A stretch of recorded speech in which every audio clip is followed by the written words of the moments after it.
The following moments may contain explicit language. Roger, Charlie, we're ready to rock.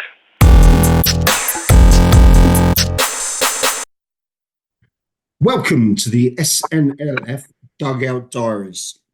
Today we've got a special guest on the show, former Rustington FC joint manager, Ian Browne. Ian, how you doing? Good, mate. How are you? Yeah, not too bad. Thanks for coming on. That's right. For people that don't know, Ian is someone that I know personally from many games. Had him as a player in the team, and also he had managed me before, so I've got an insight into how he works. But yeah, Ian. So talk to us now. Tell us a little bit about your early life and that for people that might not know you. What, football life or life in Yeah, general? where you grew up, everything like that. Yeah, so Liverpool, obviously grew up in Liverpool, a place called Wavertree. It's quite, well, say quite nice. It was all right when I was growing up. It's it's a bit of it's an armpit now, to be fair, but yeah, it was good growing up. It was like loads of kids, all similar age, loads of sportsmen, so there was loads of kids that did cricket, football, school football. So yeah, it was good. Yeah, we had quite a tight group, but quite a big group. So yeah, it was all right. So what age did you move down into Sussex then, Ian? Oh God. So I moved here about, I think 96, 97 maybe. And how old Yeah, were you around. roughly then? Oh God. So that was what? I don't know, you're asking me a maths question. You didn't put that on the list, did you? I don't know. I don't know. I've been here 25 years, maybe. Yeah, 25 years. So I'd have been 28, maybe. So Okay, I don't know, around that. so what made you make the big move down south from obviously Well, an area of Liverpool? so yeah, it was a girlfriend at the time. So I was living in Liverpool with my best mate, and we were living a dream. Two of us in a house together, and I was at university. And my mate went on holiday, and he met these group of girls from Wales. And as you say, when you say to someone, "Oh, you come and visit," but no one ever comes to visit. Well, they fucking came to visit, didn't they? And then, that was it. Then, so we sort of hit it off straight away. And then it was a bit of a whirlwind. She moved to Liverpool. She didn't like it. And then she moved back. But she didn't tell me she was moving back. She just What, said she she was just going. left her? She just said she was going for 2 weeks. And then, so yeah, so I did. I moved. And to be fair, at the time, it was the right thing for me to do. I was at a real crossroads in my life. And looking back, I often reflect on it and think, despite what happened, it was the right thing to do because other people that I was acquaintances with at that time, you know, if I'd have stayed, I'd have been more of acquaintances, and they're doing, I think they're still in prison. So, Mm. so yeah, so I'm glad I made the move at the time. So that was good. And then yeah, so it was funny. She moved late August, and then I was by the mid-October. I'd contacted Brighton University, and they took me on from the final year. And yeah, and I was in Eastbourne in a B&B for 2 weeks, and then I managed to get myself a penthouse flat on the seafront there, which was, I won't say no questions how I managed all that, but so yeah, so that was good. And yeah, it was a real good time. So for people that don't know you, and that, especially you've got a larger than life character. Yeah, it's not for Having known you everyone. personally, I agree that you're a king of the banter bus when it goes on. But one thing they Yeah, probably don't know about you is you're in, you were, or you maybe still be in education. yeah. So I'm a science teacher. So yeah, so when I moved down here, so I was doing sport and exercise physiology at university in Liverpool, and I just finished the science in football uh, as well. And then I transferred my final year of sport and exercise physiology to Brighton, And then I had a bit of time. Then I went back to Brighton, did a PGCE in science and education. And yeah, teacher. So yeah, I've been doing that for 20 odd years now as well. Yeah. Can't get out of it. I'm stuck at it now. Don't even like my own kids, never mind anyone else's. So yeah. I can imagine you being a, let's say, potentially a strict type I, teacher with a little bit of banter. well, yeah, I mean, I teach out as I am, do you know what I mean? Just no swearing. And so that's it. As you see me out and about in the street, as we are now, I'm fair. I don't like being people being disrespectful and whatnot. So it's just the same. But obviously, when you got a class full of little twerps, well, they're not all twerps, but there's a few of them, it can be annoying. So yeah, but it's all right. I love it every day. I say I love it. I love hate it. Um, Most of the time I hate it, and then some of the time I love it, and that's what makes it worthwhile. But yeah, but it's all right. Yeah. Well, that's fantastic. Well, we're obviously a football show about non-league football, concentrating on Sussex. Now, I had the pleasure of playing with you previously, but tell me about your early playing career because I know full well, without a shadow of a doubt, I probably played with you well out of your prime, but you were still, without a shadow of a doubt, a quality striker that I played with. Very intelligent, made the moves in around the defenders, old school in that way, but could finish with that pearly left foot. Talk to me about your playing career. I see you got that envelope then with all the money in. Three Uh, quid. yeah. So I mean, so in Liverpool, I was a bit of I had boots will travel, so I'd play for anyone. Didn't really bother me. Um, so I played about like the county level. Uh, Played for a few different Sunday sides. Sunday in Liverpool was quite a big deal back then. Okay. It was really strong. It was quite a probably 3 or 4 teams that were always competing well nationally. So it was really strong. And I suppose that's where I cut my teeth. I mean, I was playing county football when I was 15. So, Oh, but that's probably where I cut my teeth, and that's where I learned from, you know, loads, loads of good players who'd been about a bit, old school players and whatever. And I played pretty much every night. So from about 15, 16, I was playing, training here, there, and everywhere. And then yeah, so I've been about a bit. So really, I combined playing and coaching at Runcorn. So at the time it would have been like a YTS type scheme, yeah. where you could do coaching and you're like part time, so you'd be training 3 days, 3 days a week, and you do your coaching and you're playing then you'd be ready for the weekend. And then I played for St Helens, I played for Knowsley, who else? I can't remember now. But a few teams, around that area. And yeah, so I was pretty much a left-sided in today's game. With the three up front, it would have been ideal for me because I'd have been a left-sided forward. But With then the I pace? was. Is what? Do With you the know what? pace? Yeah, I used when I started my education route. Right, we did this sport and leisure uh, course, and we had to do this thing. It was like technique analysis thing of sprints and all that, and we had to run the 100 meters, and I did it in 11.2 seconds. So that's when I was 11.2 yeah. seconds. So I might not look like I can run, but I can. Well, I could run. A lot of the time, I just chose not to run. As I say, if you can't get it to my feet, then don't bother playing. Uh, but yeah, so that's where, and yet I was predominantly like a left-sided forward, if you like, more of not a winger, but like an inside forward. But in saying that, I'd played as I got older. I played everywhere really, except in goal. I played left back, right back, centre back. I mean, I played centre back for British universities. I played Wow. centre midfield for a few years around Sussex. I'd played up front. I'd played wing back.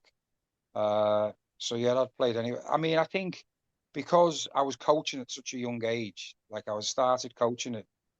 So I was assistant coach at Liverpool schoolboys when I was 17. Oh, wow. Yeah, so that was when I started out. I was in America at 19 coaching full time. How did I you did find that. that out in the States? Yeah, it was quality. Yeah. So that took me back into education because I was I was a bit of a skid mark at school. Do you know what I mean? I was always mucking about and whatever. School really wasn't for me. Um, and I had no intentions of. I just left school and I didn't even have a plan about what I was going to do. And then I managed to get to America coaching, and then bloke I was working for, a bloke called Tom Browne, top draw. Uh, I said, "Oh, I like this. I want this. I want this lifestyle." So the plan was to emigrate out there. And he said, "Well, what sort of education have you got?" And I started laughing. And he said, "Well, no, at that time you had to have a sponsor to get out to America." And he said, "Well, unless you get a sponsor, unless you have a college degree, which is a university degree, says you won't get a sponsor." And I said, "So well, then I'll just go and get one." And he laughed at me. And then I did. I just applied to college. I had to do an access to higher because I was a bit old past the A level thing. So access to higher education thing, which I did. And then I applied to John Moores University, sport and exercise science. And then that was that. But all that time, I was coaching as well. So I'd coached for Everton, Newcastle, Liverpool School of Excellence.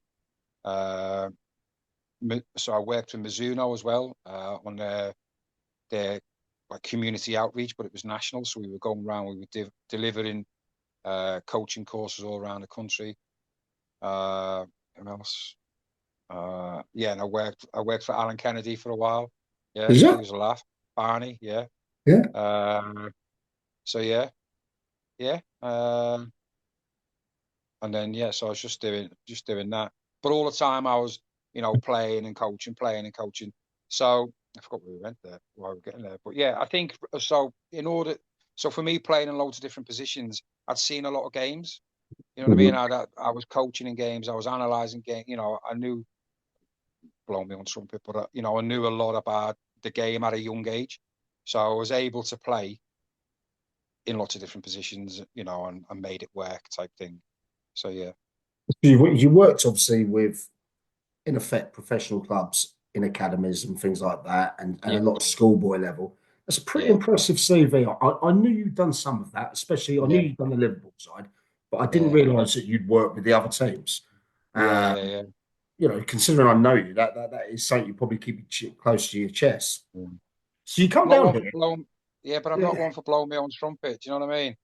And that's probably, a lot of people who see me will see me on the touchline and think that that's the sort of person I am. But anyone who knows me, I don't really, I'll say it laughing and joking or whatever, but I'm not one for saying, "Oh, I'm this, that, and the other," because I'm not built that way. Do you know what I mean? So, but yeah, I've got a lot of, actually, Bird said this to me the other day. She was like, "Well, why don't you get back into football?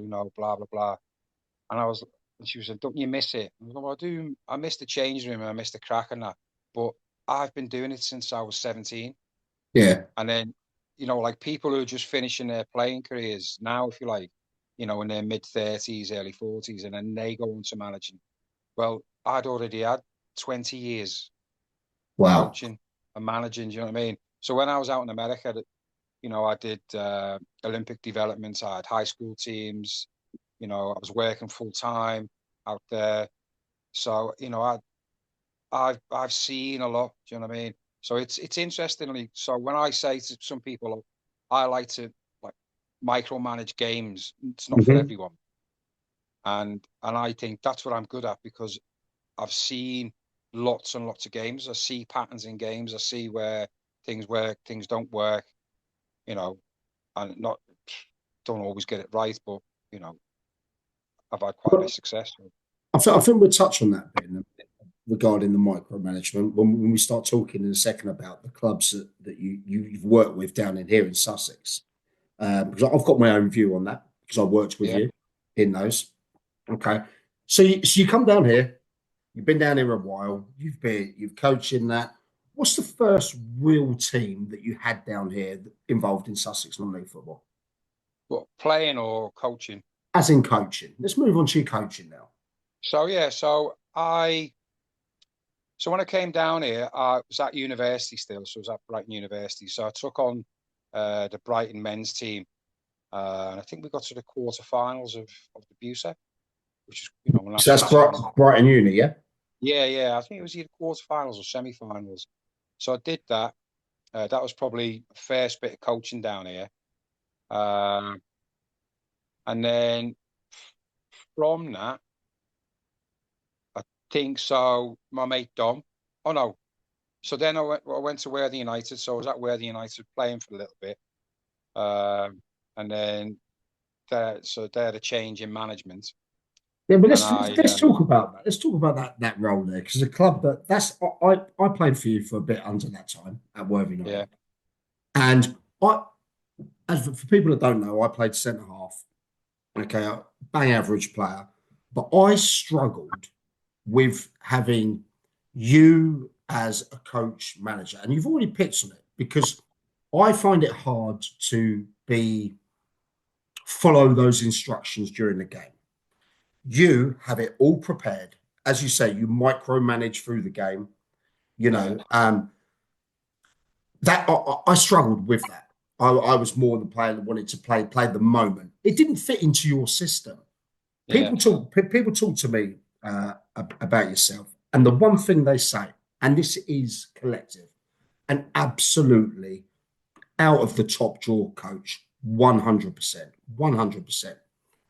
I think where some people, like players, may have clashed is you're a massive personality, not only on the pitch, but in the changing room and in the bar too. Someone that you could literally have a drink with all night long, and you'd be holding court, literally telling the stories as it is. I found that side of it, I loved playing with you, but my profile as a player, I couldn't fit into your system so much because you were so technical at that age, and I wasn't. Okay, and you literally had everything down to a pinpoint. I respect that now. From now I'm doing coaching, I'm seeing how you analyze those games, those systems you put. But I wanted to say that I apologise because I felt I let you down at the time there. At the same time, I was a young, brash kid in that way. I'll have to stop you there. That's not a lingering memory or thought that I would have. I always thought you were top drawer and you gave everything. And when you say you didn't play within this, within the system, you did. I mean, you tried. I mean, obviously, I'd like teams to play and progress the ball. Yes. And you did that when you could. But ultimately, as much as some people say shouting, I would say give an instruction, but the voice just sounds like a shout. Ultimately, in the game, you try and make the right decision, and I'll be annoyed because maybe you didn't pass to A, you passed to B, or you hit it down the line or whatever. But ultimately, that's the decision you made at the time. From my point of view, the pattern of players, if we pass to A, 9 times out of 10, we're going to get out of our third into the middle third and la.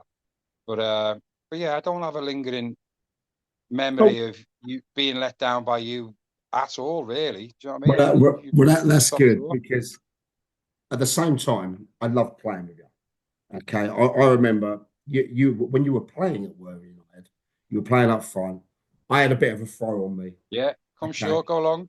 Yeah, and I'd take it about, I don't know, 30 yards up on the sideline there, on the touchline, and you'd be on that front post, and you would get 5 or 6 a year, just a little back flick of a head, because I knew I could stick it on you.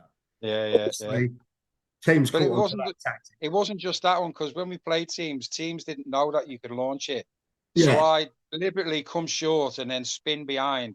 That's it. Fucking launch it 50 yards down the pitch, and then hopefully if I had a tailwind, I could catch up with it. I needed a parachute to stop though.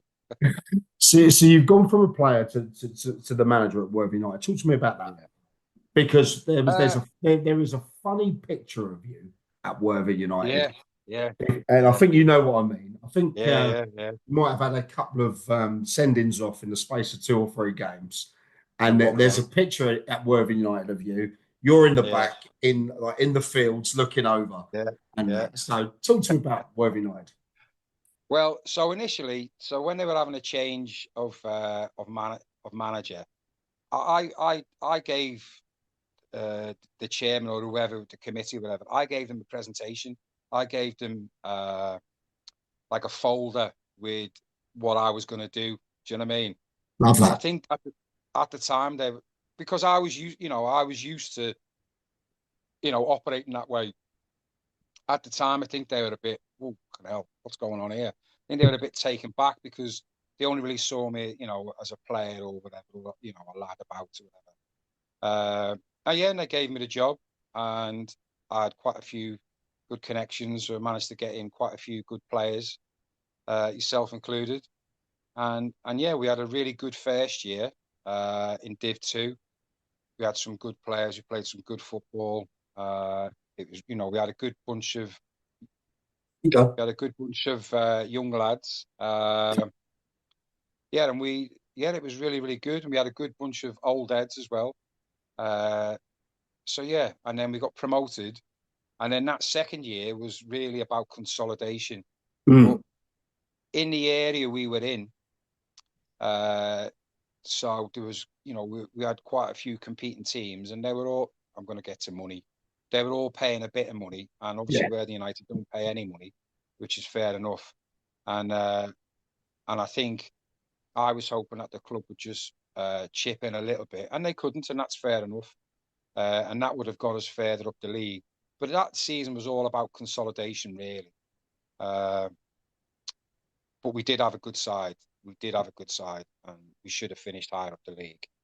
And we were in a lot of games. God, we lost a lot of games through just individual errors, Mm. uh, and that was really disappointing. Uh, but yeah, it was good. I enjoyed it there. And yeah, so I left there. I left there under a bit of a cloud, really. The committee sort of stitched me up. Yeah. Uh, I you think know, you're right there. I think you're right. yeah, So, they said some things. There was a few people at the club as well who were working behind the scenes, making a bit of a stink or whatever. But that's what football's like. I mean, I'm not like that. People who know me I would like to think what you see is what you get. You can yeah. tell me, and if I don't like it, I'll tell you I don't like it. And then we agree to disagree or whatever. But at the time, I was stitched up. We'll talk. Uh, Go on. We'll talk. Okay, so we've got the Worthing United, but talk to me about the success at East Preston. Because I've seen you, I've seen pictures of you with trophies galore. I think you and Yeah, Dom were doing it at the time. Is that yeah, right? yeah, yeah. We just Well, we just had we just had Dom on the podcast yeah, a couple yeah. of weeks Well, ago. It was fantastic. I want to go back to. So you mentioned about that picture at where the United. Yeah, So it's quite funny. It was really funny. So I picked myself for a game. It was against Chichester. Where was I playing? Was I playing? I think I was playing left midfield or right midfield, something like that. I don't know. And they had a lad playing. He was either fullback or a midfielder, and he was young and he was reasonably technical, right? And he did me with a bit of skill. He did do me with a bit of skill, but I've absolutely clattered him, like on the thigh high type thing, and it looked bad. But it wasn't malicious. I can say it. It wasn't malicious. I wasn't meaning to do him any harm or whatever. But he manipulated the ball. He made me look daft, and the referee wasn't having it. So I think he sent me off. And this was like 17 minutes into the game. And actually, you played in that game, and yeah, we I drew remember 1-1. And there was like 105 minutes of the game, right? And we drew 1-1. You might have even scored a header. But the anyway, header. And do you remember? Do yeah, you remember? Me and you had a bit of banter during the thing because obviously I was an obnoxious little bastard at the time, and I celebrated at you like as if to say, yeah, "Look, I told you I could do that" type thing. yeah, Do you know? yeah, So I yeah, do yeah. remember the game. Yeah. And so anyway, so he sent me off. So I was in the dugout or behind the dugout and was coaching from behind the dugout. But I was giving the referee and he was poor. I mean, he was poor. He continued to be poor for a number of years after that as well. But yeah, I gave him quite a lot of jip. So he set me off. He sent me off again, but he set me out the ground. Right. So he said, you have to leave the ground. So I climbed up the embankment into the horse's paddock, right, over the fence, and just fucking hailed abuse at him from outside the ground. So, I mean, it's comical. It's petty, obviously, as well, but it's comical. And I was giving it to him. And then at the end of the game, you know, we got the draw because Chichester were flying then. I think they won the league that year. Okay. And I came down the embankments, whatever, came on the pitch, shaking everyone's hands. And I remember one of our players, Steve Pickles, went to shake What a his player hand. he was. I don't know, yeah, he was top draw. And he went to shake the ref's hand, and I said, I shouldn't shake his hand. You know, I might have called him a name or whatever, a name or two. And then he sent me off again. So 3 times in one game. What a record. I did get, I'm not sure. I That did must get have been a some, hell of a a fine. massive fine and a ban, yeah. It was weird though, those days because you get, and as I did, I got banned for 178 days once. Wow. Deservedly so.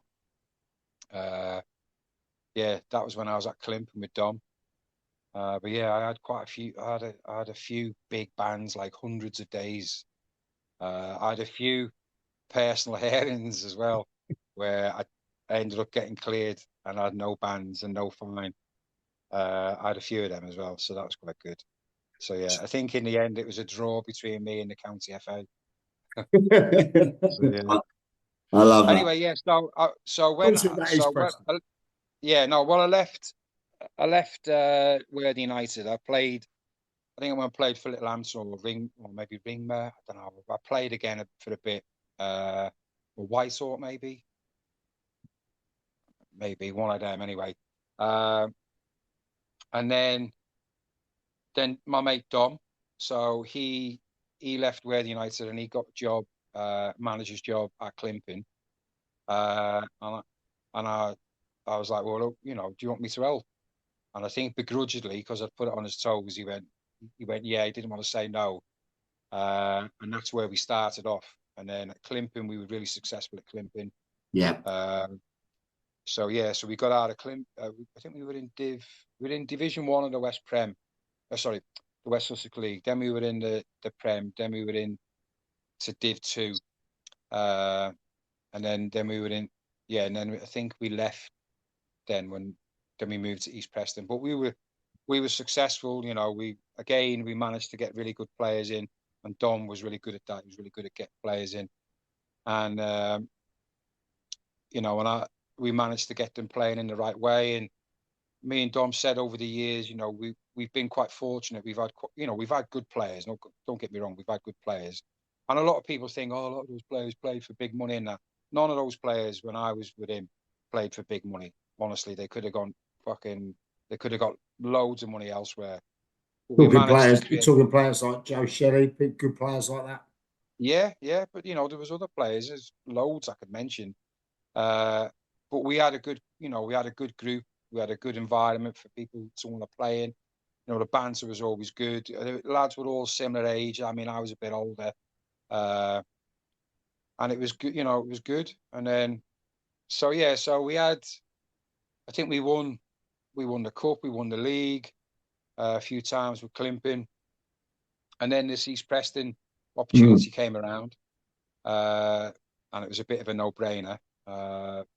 So East Preston had been quite a big club, and they were in Div 2 and they were sort of on the downside. And we went in, and again we were just lucky. You know, we got some good players, and I, you know, managed to get the team playing in the right way. I say the right way, but we were playing expansive football, and we had people who could score goals. And that first year in Div 2, you know, I think we broke the league records for least amount of losses, most goals scored, most wins, best goal difference, and that was in Div 2. And it was just a really, you know, really good atmosphere, really, really good. and then we were promoted, and then we carried it on, but we improved the team.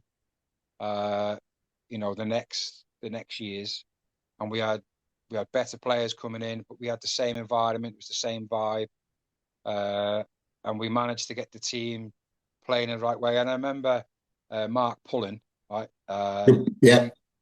Pullers. So quite an interesting. So we managed to get him out of retirement, off his deathbed that he thought he was on.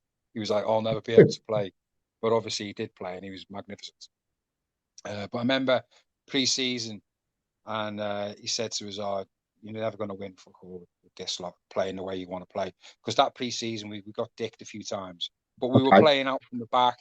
We weren't knocking it long. We were progressing the ball all the time, and I was encouraging them to keep playing, because eventually we'll get better at it. And he said, "Oh, you'll never win call with this lot." And that year we went on record amount of points. We went on to record the most amount of points. So record broken again, which will never be beaten because the league's changed now. Okay. Most amount of points, most goals scored, best goal difference, least amount of games lost, least amount of goals conceded. So and that's for the old county league, when all of those. So I mean that league record, which stands against all those really good county teams in the 90s and the 80s, is a bit of an achievement. And I think, only looking back, obviously it's been quite a few years now, but people will look back and be able to say, actually, that side was, a real top draw side. The only downside was we never won the Vars, and really we were good enough to get to the final at least, and we had one opportunity one year, and we were so unlucky. We were in the semi-final, and and we lost in the last. I think someone missed a pen, and I think we lost in the last few minutes to a scruffy goal, and we were miles the better side. So that was unfortunate. But yeah, great side. We had such a good bunch of lads for 2 years there. Who were some of the standout players in that team? I mean, well, Charlie Oatway was the first one we had. He's a player. He was unbelievable. It was a shame what happened. I'll say a shame, but not a shame. I mean, it's great what happened to him. But when he played for us, he was an attacking, midfielder stroke withdrawn forward. I mean, he could play anywhere really. That was his thing. He was just so good, literally so good. And then he went to Brighton, and I think Brighton, because he was so good, moved him into like a Pirlo role, a holding midfielder role. And when I watched him a couple of times, I missed seeing that explosive flair from him, going past people. And I didn't, he wasn't doing that anymore for whatever the reason. He was keeping possession, because he never lost possession of the ball. So tight spaces you give him it, and you give it to someone else. And Brighton used him in that way. Whereas when he went there, he was so pleased for him because he deserved it. He was easily, the best player in the area by a street. You know what I mean? Could have played for anyone. And yeah, so I would have wanted him to see him, as today, like a wide left, not wide left, wide left or right, in a front three. And he was just so gifted, just so talented. There's a shame about him. But Kev Keane, so good, unbelievable player. Mark Pullen.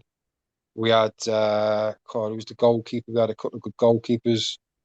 We had a lot of good players. It's hard to pin anyone down. We had George Gaskin for a bit. Gaskin's a player. Yeah, he's a goal scorer.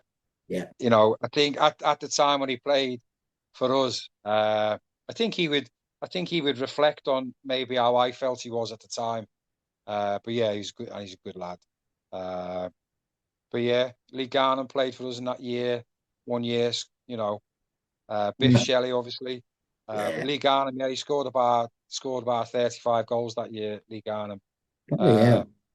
Yeah, and he wasn't one who took to the coaching element at first, being coached, but what he did, and as I say, he got himself 30 odd goals. I think Charlie got 40 odd goals that season. Wow. Maybe more. Yeah, between them they got they had over 100 goal involvements between them, and assists and all that. So yeah, it was really good, and yeah. So we won the league with East Preston, and we were all looking forward to getting promoted into the Ryman, if you like.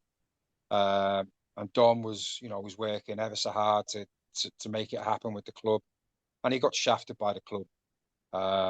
Now, whether the people at the club felt that they would be able to make that jump and sustain it or whatever is a different story, but they never communicated that to Dom or to me, or to Wes or to Jan at that time.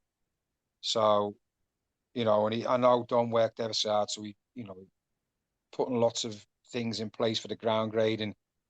And on the day of the grading, all of these things weren't done and it was still scraping round, and then when the ground grading committee come with like, well, we'll do this and when we'll do that, we'll do that. And they were like, well, you've had 4 months to do this and that. And here we are on the day and you haven't done it, so you're not going to pass it. So it was a real kick in the teeth, and all the players felt let down, and we continued that year. And again, we left, I think maybe in the November, I think we went to Hastings. Mm-hmm. We were still top of the league. We were still ahead in the league, doing really well.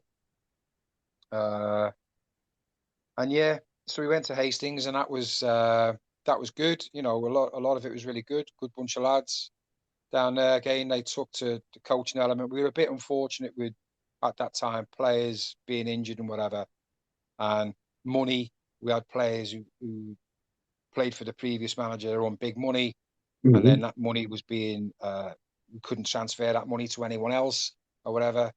So yeah, but the Hastings crowd, I don't think they took to us as well as what we'd have thought. We were trying to do things the right way, but they had big ambitions. The crowd, I think they had a real good spell previously, and we're always trying to get back to that good spell without really realizing, there was a lot going on behind the scenes in the club, and it was in transition, and it needed things changing. Anyway, so we stayed there for a while, and Don wanted to leave loads of times, and I was always saying, "Oh, give it one more week, give it one more week," and then in the end, it was like, "Oh, I've got to get out of here." So you're saying Don wanted to leave. Now he, after having him on the podcast, and obviously working under him, playing with him as well, fantastic manager, absolutely. What do you reckon that was? Because he's the type of guy to me who, if he's got a project at a club, he will see it out. Yeah. Well, I think so. There was so many things going on behind the scenes at the club, and he was being told, you know, he's being told one thing and then another thing and another thing, and I think he was being let down behind the scenes quite a lot. And I think it just wasn't, it just didn't feel right. It wasn't the right fit. And I think, he might have had a bit of burnout. I don't know, because he's got, at the time. But yeah, obviously he's a great lad, Dom, and, he did everything he could at that time to try and make it work, but it wasn't going to work. I don't think the crowd, the fans were ever going to have us. They weren't having some of the players that we had. And it was a shame because there was a real good core group of players there, and we liked it there. I mean, it's fucking miles away, innit? That was another thing, getting there and back miles away. Hastings, but yeah, it was. Yeah, I mean, we made good friends there, whatever.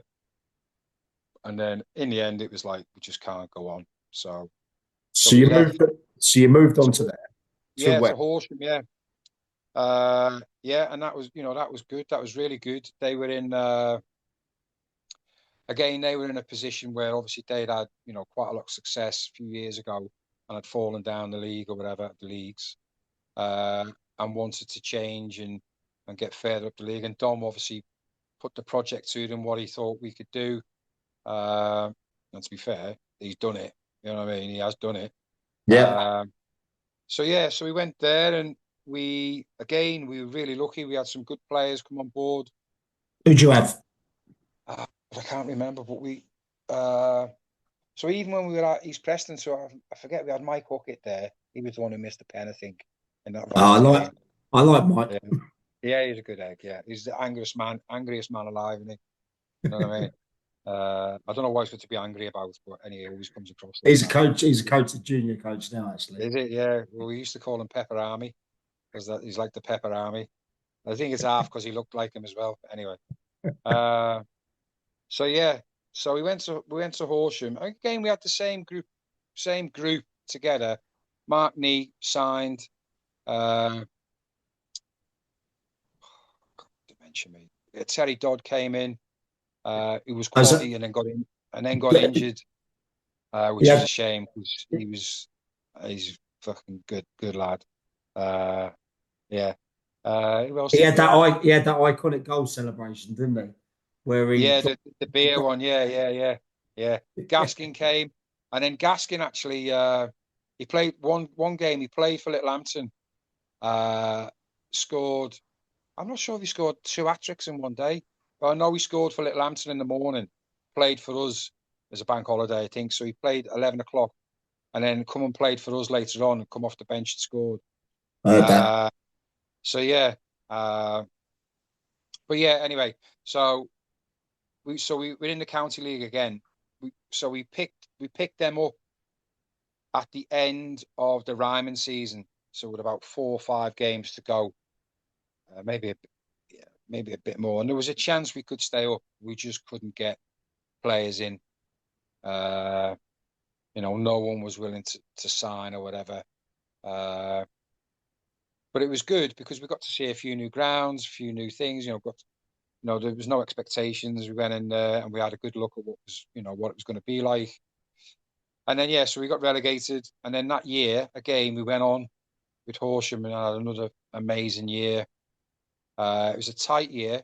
There was a time when I think might have been Eastbourne away, where it was like, I think at the time there was only like a couple of points in it between us and Eastbourne Town, I think. And it was like, oh no, if we lose this game, it's a complete disaster. And at one point we were losing the game. And I think we might have gone on to win the game, or maybe, I don't know. But anyway, it turns out the wheels fell off for Eastbourne Town in the next few games, and we won it by quite comfortable in the end. Say comfortable, quite a few points. But yeah, that was a good season. And then the following season, so we got promoted. And again, all this time we're playing in, trying to play in the same way. We played, 4 at the back. We played with our centre halves playing into midfield. Our fullbacks getting on, giving us the width. We played within, as you'd see on the telly, inverted wingers. Again, Domo signed a few good, really good players. And we had a really quality season. And then when we went and got promoted, again, it was another season of should have been consolidation. And because there was no, we had to see what the league was like and whatever. We just didn't want to fucking finish bottom. And even that year, even though we'd had players previously and we'd always felt as if those players had given us everything and, we'd squeezed everything out of those players. And, we might have overachieved or whatever, especially in terms of resources. That year we were in the Ryman League, we overachieved that year by just staying in. And that was a real success that year. And we had some really good results. We beat Lewis when they were flying for the league. And we did a job on them. And we had some good wins here and there. And then so the season after that, so we started the season, and I think at the start of that season, personally, So I hadn't been well. So I Yeah. had some mental health problems. I hadn't been well for a while. Mm-hmm. And it was just becoming more and more and more and more. You know, I mean, people might have been able to see, you know, they might have been able to tell. But you know, I wasn't well. And ultimately, there was just one game where that I just thought, this is not for me. It's making me more unwell. And that's because, not because of anyone out that I was working with or the players or anything like that. It was just because, you know, I am a control freak when it comes to football. You know, I want to micromanage it. I want to in the game. I want, you know, like when you play FIFA, I want him to stand there. I want him to run there. I want those people to stand here and be patient and we play. And I felt as if I was becoming more and more and more fucking intense, and you know, and Were it you was winding not yourself helping. up? Were you winding Yeah, yourself? oh yeah, yeah, yeah. It just wasn't people winding me up. Do you know what I mean? It was just, it was me. You know, it was. Was it a dark place? Oh yeah, yeah. Fucking. Uh, we could have another few hours on that, uh, but yeah, it was just, you know, and I felt as if I'd have carried on my relationship with Domo and Wes, it would have, you know, and more of the players would have, you know, I would have damaged those relationships because of just the way I was being. Uh, so it was the right time for me to leave. Maybe drop them in the shit a little bit by leaving because, you know, I was a big part of the football element. You know, Domo was quality organizer and all that sort of stuff and knew everyone and can sell sand to the Arabs, you know what I mean, in terms of players. Uh, and, you know, and don't get me wrong, they had, you know, they had their input as well, football wise, but, you know, I was quite dominating with that, do you know what I mean? So it was the right time for me to leave. And I took a while out of it, didn't miss it one minute, missed the banter, Yeah. you know, in the changing room, but just didn't miss it. And in my head, I was just thinking, I don't want to be back in that place where I was, you know, I was unwell. I mean, I was unwell not because of football. I was unwell, but being in Yeah. football, you know what I mean. It wasn't an escape for me. So I just thought, I just don't want that. I just don't want that again. So I had a bit of time out. I had to go at Shoreham for a little bit with Sammy Donnelly. That was funny. He's a character. Before that, Yeah. He tried yeah, to sign me before as a youngster.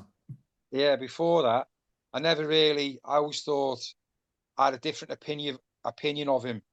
before I went, you know, and worked with him. But he is top draw and he's funny. He's a proper geezer. Uh, so yeah, I enjoyed that. But again, that didn't work out. It wasn't really right, you know, it wasn't really right for me.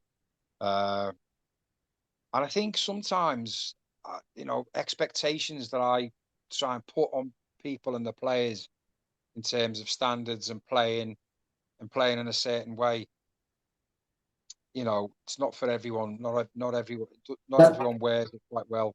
You know that's what I that's mean? what I was trying to hint on earlier with Yeah, yeah, myself. yeah. You know, because But it you comes from literally have yeah, everything down to a yeah. T every It comes minute of the game. a second. Yeah, Yeah. it comes from a good place because I want the player to do well, develop, Hmm. and enjoy success. That's where it comes from. Yeah. Uh, and you know, in order to be successful, you've got to challenge yourself, and you've got to be challenged by people. And I suppose that's what I did. Some people don't like it. Some people, I have had some players who really benefited from it, and afterwards, you know, they know, you know, it's only afterwards they know that they really benefited from it. Do you, Benefited. Ian? Do you feel you sit in the manager bracket or the head coach bracket? Yeah, I've had a lot of debating on the show about this, the difference between a manager and a yeah. coach. No, I'm not a manager really. I don't really like people. You know what I mean? I do joke, but you know, it's the you know, there's other things that go with management. So, you know, there's people who moan about this, that, and the other. You know what I mean? And I can't be asked with that. You know what I mean? I don't. I'm not interested. You know what I mean? I'm challenging you to be better. I'm challenging you to play in a certain way. You know, I'm challenging you to to have certain standards in the way you operate when it's match days and the way you play. You either do or you don't, you know. And as I've said to loads of people over the years, like, you're always moaning at me. And I say, well, I'm not moaning at you. I'm giving you instruction. And if you were doing what, you know, if you're doing what I think you can do and what will help you and help the team ultimately, I won't moan at you. I get that. Sense. I You get know, that. Having been a coach, yeah, I'm definitely fall within the manager side because I'm not a guy like you yeah, with the tactics ball. Like, that's not me. So I yeah, yeah, understand that more nowadays. yeah. So anyway, so it didn't work out at Shoreham, which is a shame because I thought it might have been a good. Uh, but anyway, forget that. And then I had a long time out, a few years, and then Terry Dodd, he contacted me and he said he was going up Wick. Did I fancy it? And I said the same thing to him. I said, look, I just don't need the intensity. You know what I mean? I don't want to be all in and all that sort of stuff. I want to have a bit of halfway in, halfway out type thing. Uh, and yeah, we got a good side together. I worked really good group, real laugh. And yeah, really enjoyed that. And we were doing really well. Again, you know, we were overachieving in terms of resources and who we were competing with. And then fucking COVID hit, didn't it? Fucking Yeah. changed everything. Is that when you had a young 16-year-old Charlie Robinson playing for you at the that was time? when we went to East Preston. Ah, right. Yeah. So after, so yeah, actually, so at Wick, yeah. So yeah, COVID happened and the league finished. I think we finished fourth, but we were flying. We'd have got promoted that year, and that was the aim. Uh, and we'd have got promoted. And then the beginning of the next season, there was some conversations between Doddsy and the chairman about resources available and that. And it was one of them. Well, this is what this is what you can have. Well, I don't want that. And then it was like, well, see you later then. So yeah, so we went to East Preston, and that was when really I sort of saw how the game had changed, how generationally there's a new bunch now. We had lots of young players, and yeah, standards, you know, expectations, managing expectation wasn't, and obviously I'd been doing Is that Sussex as against well. your expectations, I'm assuming? Just expect, at the level, you know what I Mm-hmm. mean, at the level. So I mean, even at EP, we weren't in the Prem, I don't think. But I was still like, yeah, you're young lads, but this is the level. If you want to play at this level, this is what it's like. You can't just do what you think, you can do, but you can't do. And you need to work within a system or whatever. Yeah, and it was a real eye opener there. I was like, but the funny thing is, I'd also been working with Sussex, so I'd been, Was that you the know, under 18s you were yeah, doing? and the 16s, yeah. So, and I'd done that for maybe 4 years, maybe. In the 18s, we had 3 successive seasons. I mean, I went into El Paul, who had some health issues, and then stepped away because of his health issues. But, we got to the final of the National Cup. We Wow. lost to Liverpool, which is funny because I know that. So the first time Liverpool had won it, I was playing for Liverpool. Right. So, and the second time they won it, I was managing against them. Was that when So you yeah, you take a bung, did you? From your mates, well, the yeah. accomplices. Yeah. So so I won it when I was 17. Played for Liverpool. We won it 1-0 away to Durham. So, yeah. And the manager then was Hughie Macaulay, who went on to be part of the first team coaching staff at Liverpool. Yeah. Under fucking hell, under Roy was his name. Hodgson? Anyway, no, not him. The other one, the silver-haired fella, not Hodgson. Fucking hell, he was shocking at Liverpool. But yeah, I remember. So a big claim to fame not claim to fame, but at the time, because he played for Liverpool, he was a quality player. When I went for my trials for them, I scored 2 in my trial game, and he said, I wish I had a left foot like you," and I was like, "Fucking hell," you know what I mean? So yeah, I might have been 16 actually playing for them, but anyway. So they won that game, which was a shame because we were really good. They had a lad, centre forward, who was I think he'd just been released by Liverpool, and then he started playing like a few months beforehand. And he was really good. He scored 2 good goals, and we lost 2-1. But yeah, so when I was with Sussex, I'd seen all the top players in Sussex, the youngsters, you know. But then when I went to EP, these were lads coming from college, and I was just like, and they had like really big opinions of themselves, and I was like, really, you know what I mean? And yeah, and it just wasn't for me. It wasn't for me at all. Because you're thinking that in your eyes, those players are not going to meet the standards and demands of the game that you want to portray. Is that where it's coming from? Yeah. But also playing at that level, Okay. You know what I mean? Uh, and some of them, some of them were at Worthing, under 18s or whatever, or some of them were just involved in the college. But the had aspirate, it's partly bad saying this. I'm not digging anyone out in particular. It was just a flavour of what how it was for me. I felt that they had aspirations to go on and play for Worthing and go on and play here and there, and I didn't see it. But they were operating in a way that that's what they were going to do. But it wasn't. But anyway, so I left there. So one of the parents moaned that I was too aggressive when I Oh, was on the right. side. Yeah, you know what I mean? A parent, 17-year-old. What's that all about? I think that's the aggro you don't need because as far as I'm concerned, if you're good enough, you're old enough. Whether you're Yeah, 60 or that, you don't need but it's mum, not like dad, or yeah, daddy but it's to. not. When you say I was firm. Do you know what I mean? But I mean, a 17-year-old. I mean, I was living in America when I was 17. Hmm. Do you know what I mean? And working all around, prior to going out there when I just turned 18, uh, I was working all around the country. Do you know what I mean? And I think, and if my mum went and moaned to the manager of the team I was playing for, I'd be like, what the fuck are you doing? Don't get involved in any of that. This is about me and I'm doing it. Anyway, Yeah. so so I left there and then uh yeah, got back. So Teddy got another couple of jobs which just didn't work out. So I think it was Worthing Town and then Rustington, or Rustington and Worthing Town, one or the other. And players kept letting him down. Oh, I'll come and play, and then no one ever came to play. Let him down massively.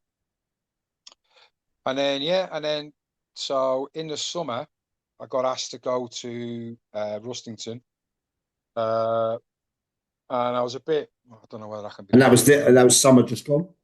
Yeah. And I was a bit like, I don't know whether I can be bothered. I don't know whether, I just don't know whether I can be bothered. Uh, and then, Did you worry? Did you worry about again potential commitment not meeting your standards, something that's not going to get you out of bed in the morning? yeah. Uh, and uh, because, I'm not interested in being involved in rag ass rovers. You know what I mean? I'm not interested in that. Especially if I'm putting my name to it, Yeah. then, people who know me will know that this is what I'm like. Do you know what I mean? When it comes to the football, I want things done properly in the right way. And I don't think anyone will ever say, oh, no, he never, we just, he can't be asked with it, or it's, slapdash or whatever. So, but anyway, I met with them. They put it to me, sounded like a decent enough project. Uh, and yeah, so again, good players, really good players involved there. Got them playing in a real structured way pre-season. So the other lad, the manager, Tom. So we had a discussion about how he wants to play. Tom how he played last year. So we started off in a 3-4-3, and then we didn't want to do that anymore. So Right. we went to 4-3-3. And yeah, so I got them in a good structure in a 3-4-3 type thing, or 3-5-2 or whatever. A bit of flexibility there. Good patterns of play, so they all knew what they were doing. Then we changed it to 4-3-3 again. Got those patterns set. Told them what the expectations are in these systems are. How you'll get, if you do this, you'll get success doing this. That's pretty much the way it is. You know what I mean? And then some people just don't want to do. They don't want to do this. They want to do what they want to do, and they don't like being told to do this because you'll get more success. And I think ultimately, they turn up, they want to play, and and they're good enough. They could play high if they wanted to, and then, but yeah, we were winning. We were winning, doing really well. Team was playing really well. And I was, challenging them to be better all the time, as you do. And then, I just felt, I mean, is it?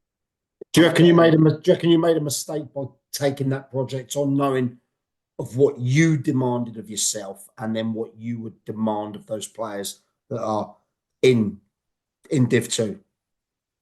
No, it wasn't a mistake. No, I enjoyed it. It was good, great bunch of lads. We had a right laugh. Met new people. People who'd only really, like a lot of people, who'd only seen me on the other side. Yeah. Thought I'm a cunt. You know what I mean? And then when they see, they probably still think that now anyway. But anyway, now they'd seen it from being with me. It was good. I think they enjoyed that or whatever. So now I've been out to not really involved for a while. I go around and sometimes some people say, "Oh, I used to play against you," or you were in the dugout, and I always say, "I apologise if I cunted you off, because it's nothing personal," and they always laugh and say, "Oh yeah, you did." So yeah, the school I'm working at now, there's a lad I used to play against on a Sunday when I played for the Clifton. Talk to me about the Clifton the second. Yeah. Yeah. So he used to play for Blatchington, and he's assistant head at this school. And he said, "Oh, I remember you used to play for the Clifton." And I was like, "I apologise in advance," and we had a laugh about it. So for the last 5 minutes while we're together, we obviously, you and me played underneath Dom and Hayden Potter and Tribe and people like that at this Sunday side. Pub side, they said that were sometimes better than county sides. Talk to me about the Clifton. Well, again, we had good players. You know what I mean? We were fortunate. We had good players. But not only that, we had a real team of characters. I mean, you'll not get a team like that again. You know what I mean? And it's stuff of legend. You had Stuart Sell. Good friend of mine. Yeah, I called him a vampire because he was working night shifts. So he only worked at night, and he was like, fucking had the skin of an onion. So yeah, Jamie Smith, Martin Big Jamie, Woody, the Colonel at the back. It's just picks, Spencer Picks, Lee Bone, Boner. We had all of these real characters. A right motley crew, if you like, and they could play. They could play, but we weren't as. I suppose we weren't as technically good as. I mean, we did have, to be fair, we did have over the years, one or two really good players who came along and just massively improved the team. But yeah, we had more grit than most of the other teams we played against. We had more front about us, and we could sort of out physical, out attitude, out aggression other teams who who might have been better than us, and we did that quite a lot, to be fair. Yeah, and we were really successful, and we had a real good ongoing battle with so West Blatchington, and there was another one, I can't remember. Dynamos, Preston, Millhouse. Millhouse, yeah. But yeah, we had a real good rivalry with all of those teams. Made some good friends, over them. Friends through rivalry and battle. Do you know what I mean? So yeah, and yeah, it's quality. I remember one time we played, I think it was Millhouse we played, Palantine Park, and the pitch was fucking frozen. It was like an ice rink. No one fancied it. They didn't fancy it. And we were all on the ref. Let's play it. If it had been me now, I'd have been like, I'm not playing that. It was a fucking absolute skating rink. And we won 1-0. I think I notched again. And that won us the league that year. So yeah, we were just amazing bunch of lads. And then going back to the Clifton afterwards, which was a right armpit of pub. Old school boozer. Yeah. It wasn't for everyone. I had a big reputation of being, a pub of disrepute, if you like. And we used to spend Sundays in there till 1, 2 in the morning talking shit. And I used to always say, if you don't get out by 7 o'clock, you'll be in here till the next day. Yeah, I was caught in a couple of times in those ones. Yeah. But yeah, quality times and golden times. Never get, that again. And then again. So we had three management groups at the Clifton over about 8 years, I think, that I was involved. And then in the end, because everyone was getting older, so those players, when I started, I mean, they were already, maybe late 20s, and then 30s, and so we lost those players, and it just fell by the wayside, as most Sunday football has done. You know what I mean? But real golden times. I finished up as the all-time leading goal scorer for the Clifton, so I'll settle with that. Yeah. Oh yeah. I like that. I'll have to fact check that with a community. Yeah, you can do, mate. You can do. I was getting, near 30 goals a season for the Clifton.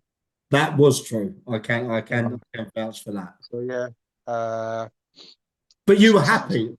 Every time I played with you, or every time you were involved on those Sundays, you seemed happy. You were the life of the party. You were a bit, larger than life character who at 1 minute could be completely quiet, and then suddenly, bang, you're cracking jokes left, right, and centre. Yeah. Players loved playing with you. I know that. Yeah.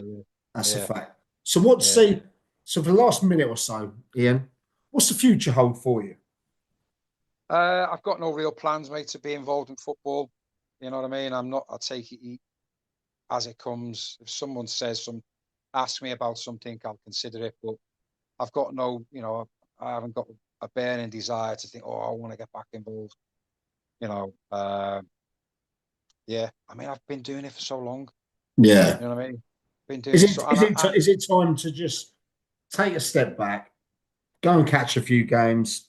You're from speaking to you today, you're really well. I know you mentioned on being unwell, but nowadays you're really well. You're looking good.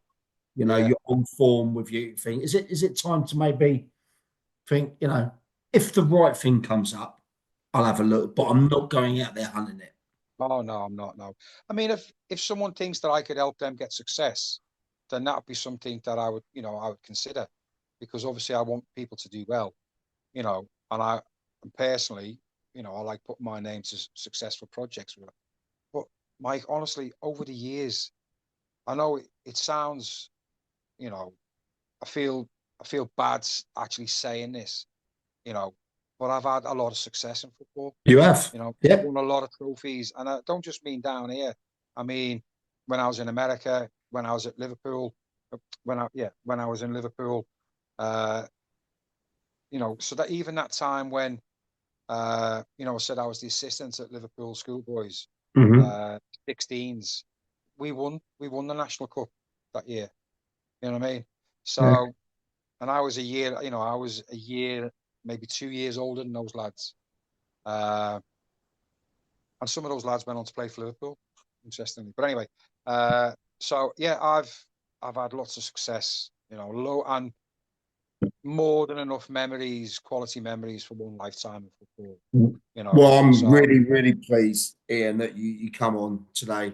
You gave us such an insight to what we've done. You've gave a lot to the game. There's a lot of players, including myself, you've helped massively. So I thank you for that. I still think there's a hell of a lot you can give in the right club if you're yeah, ready. But Ian, thank you ever so much for coming on. no You problem, are mate. an absolute legend. I look forward to speaking to you soon. Cheers, mate. Take care.